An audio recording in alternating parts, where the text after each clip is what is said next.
Welcome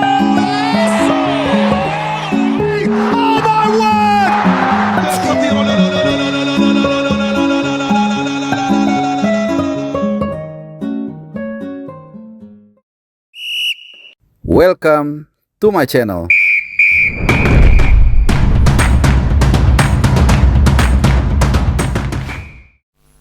Halo teman-teman semua, dimanapun kalian berada, salam sehat. Dan juga tentunya gue berharap kalian dalam keadaan tidak kekurangan apapun aktivitas yang sedang kalian lakukan, mau di Jakarta, mau di Medan, mau di Aceh, mau di Bandung, Palembang, Padang, Jogja, Semarang, Surabaya, Malang, Kalimantan, Sulawesi, Bali, NTB, NTT, Maluku Utara, dan juga Papua. Di seluruh penjuru dunia, semoga kita selalu positif dan juga semangat, terutama dalam mendukung tim nasional kita yang sedang tidak baik-baik saja. Nah, teman-teman semua, dalam seminggu terakhir ini kita terus dihantui atau dibuat penasaran lah dalam menanti yang belum pasti, menanti siapa pengganti nahkoda tim nasional Indonesia sepeninggal Patrick Kluivert dan kawan-kawan. Kita sudah menganalisa sejumlah nama yang punya potensi kuat lah untuk menjadi pelatih timnas, ya, walaupun sampai saat ini belum ada suara yang dikeluarkan oleh Federasi PSSI terkait dengan siapa pengganti Patrick Kluivert. Sudah 7 hari atau seminggu sejak Ketua Umum PSSI Pak Erick Thohir mengatakan akan mengeluarkan statement terkait dengan tampuk kepelatihan. Beliau saat itu hari Kamis minggu lalu, gue masih ingat, gue catat, beri waktu 2 hari. Nah, 2 hari ini kalaupun hari kerja berarti harusnya sudah Senin atau Selasa kemarin, tapi sekarang sudah memasuki hari hari Kamis bahkan ya. Hari Kamis, gue sampai lupa hari. Jadi udah seminggu lah intinya. Bahkan kalau kita runut lagi dari kegagalan kita melawan Irak dan Arab Saudi, itu udah mungkin 2 minggu ya. Jadi udah lumayan lama lah intinya. Dan sejauh ini belum ada nahkoda. Dan kapalnya nih jadi nggak tahu arahnya mau kemana ya. Oke. Ya, di kesempatan kali ini gue ingin mengupdate ya informasi-informasi terakhir soal tarik ulur pemilihan kepelatihan. Kalau kita lihat sepintas kelihatannya ya, ini kan analisa, tarik ulur di dalam federasi ini cukup kuat, dan juga menetes beberapa informasi bahwa ada 2 kubu lah yang punya tone dalam pemilihan kepelatihan ya, dan bukan tidak mungkin, dan gue rasa sih hampir pasti satu itu kubu yang menginginkan pelatih baru siapapun itu, dan satu lagi yang inginkan Sintayong kembali atau CLBK. Masyarakat tentu berhak untuk bersuara karena sepak bola adalah milik masyarakat ya. Setiap sen yang kita spend, yang kita belanjakan, mau untuk nonton bola langsung di stadion berupa tiket, maupun juga jersey yang kalian beli, TV yang kalian tonton, lalu kemudian juga bahkan pajak yang kita bayarkan yang kemudian disalurkan melalui Kemenpora dan juga ke PSSI, itu semua ada andil kita. Tentu kita berhak bersuara dan tidak boleh dibungkam. Tapi kita juga harus tahu ada mekanisme yang harus dijalankan oleh PSSI dalam pemilihan kepelatihan, yaitu rapat esko, dan kemudian mereka akan memutuskan. Tentu kita menghormati itu. Kita boleh mereferensikan A sampai Z, tapi ya nanti kalau udah dipilih kita akan dukung walaupun mungkin itu bukan jagoan kita. Nah, tentunya dalam berbagai platform tidak habis-habisnya membahas masalah ini, di WhatsApp group, di sosial media, di tempat-tempat tongkrongan, bahkan juga kalau gua beberapa kali diminta jadi narasumber, selalu masalahnya soal kepelatihan. Jujur gua udah agak bosen bahasnya, karena ya udah kelihatan lah beberapa hilalnya yang kita filter berdasarkan kriteria yang wajar gitu. Seperti yang gue bilang itu soal budget, kita juga kan harus lihat kantong kita. Dan juga jangan salah, ini nggak boleh boros-boros nih, karena kita sudah 2 kali nih rugi, dalam arti membayar kompensasi atas blunder yang dilakukan. Jadi 1 kali blunder, 2 kali kompensasi ke STI dan juga kompensasi ke tim kepelatihan asal Belanda, yaitu Patrick Kluivert dan kawan-kawan, yang nanti juga akan gue luruskan informasinya siapa yang dipecat dan siapa yang nggak dipecat. Nah, jadi milihnya tuh satu itu budgetnya. Hati-hati jangan sampai salah yang kedua kali, dan juga jangan terlambat karena memang jangan buru-buru, tapi ini juga udah lama banget nih. Jadi kapal ini lama-lama oleng bisa tenggelam nih, tenggelam bersama federasinya kalau lambat ngambil keputusan.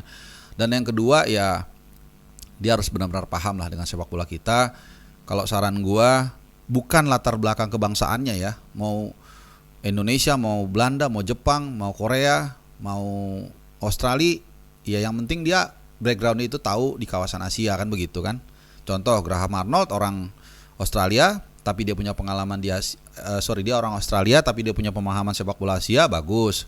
Hervé Renard orang Prancis nggak ada masalah, dia punya pengalaman di di kawasan negara dunia ketiga lah, Afrika dan juga Asia. Bahkan juga dulu kita tahu Gus Hiddink walaupun dia orang Belanda, dia punya pengalaman di Australia, kalau nggak salah Australia dan juga Korea Selatan.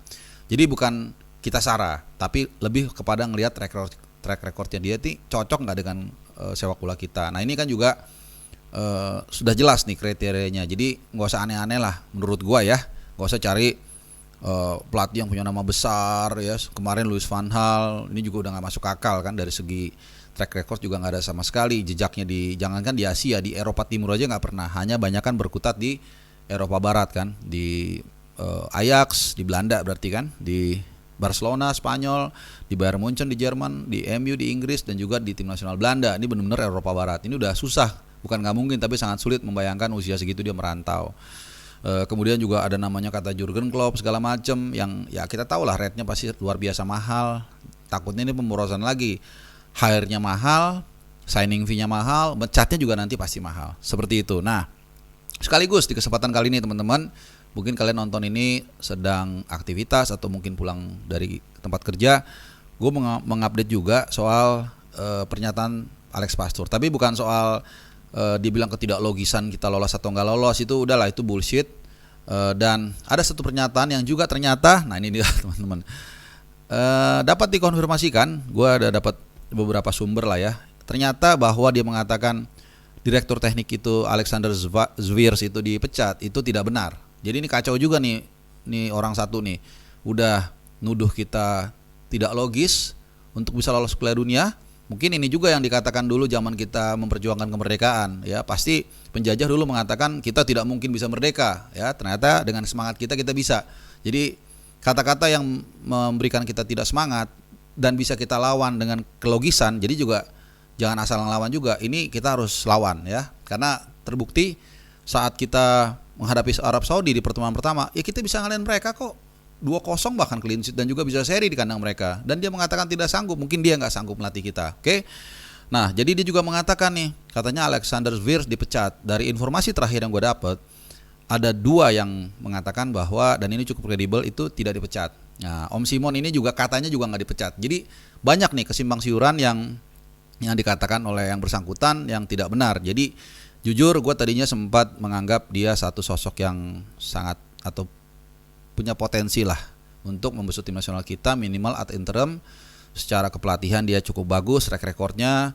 Kemudian juga ya sudah tahu sedikit banyak sepak bola kita, sudah 8-9 bulan. Dan acceptance-nya juga lumayan bagus. Gue sempat mengusulkan, tapi ternyata ya pepesan kosong juga nih orang ondel-ondel ya. Oke. Jadi ya ini mungkin menjadi satu satu benang merah juga ya, bahwa dalam memilih pelatih itu harus hati-hati gitu. Karena gue inget banget ada salah seorang orang dalam PSSI mengatakan, wah ini pinter banget nih, bagus katanya, ini udah profesor julukannya lah. Ternyata ini kayaknya kayak nggak lulus SD ya, kalau kita lihat dari pernyataan-pernyataannya dan juga sikapnya, attitude-nya ketika meninggalkan meninggalkan Jeddah langsung pulang ke Belanda dan juga tidak menghampiri fans. Tapi oke lah, kita tidak mau terlalu melihat ke belakang. Yang pasti kita masih menanti yang belum pasti soal kepelatihan ini, dan menurut gua sudah tidak banyak pilihan. Kalau menurut gua, pilihlah yang sudah pasti-pasti aja, yang sudah kenal sepak bola kita, yang tidak mengeluarkan duit banyak. Dan kalau semakin lama diambil keputusan, apalagi udah lama terus ngaco pula, percayalah ini bukan hanya mengenal soal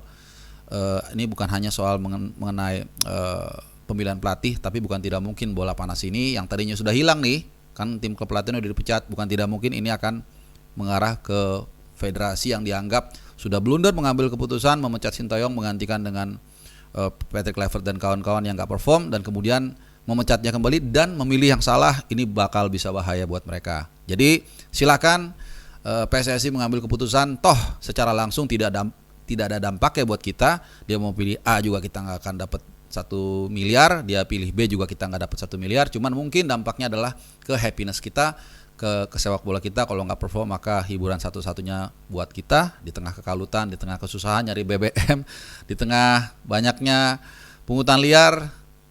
Ya sayang kalau hiburan satu-satunya hilang juga. Oke teman-teman, itu aja sedikit CBH Diary mungkin ya kalau bisa dibilang. Karena gue udah gak tahu lagi mau bahas soal pelatih ini mau dari sudut pandang mana. Karena kita semua sudah bersuara, sudah memberikan opininya. Mau yang A, mau yang B, mau yang C, itu silahkan. Gue gak pernah menghujat. Kalau mau beda ya silahkan. Yang penting PSSI kita lihat apakah mereka mampu memanfaatkan kesempatan kedua dan mungkin terakhir mereka atau seperti apa. Well, terima kasih teman-teman semua. Gue berharap kalian dalam keadaan fit, bugar, sehat, jangan lupa olahraga, minum air putih hangat yang banyak, dan tidur yang cukup. Terima kasih teman-teman, adios. Dah.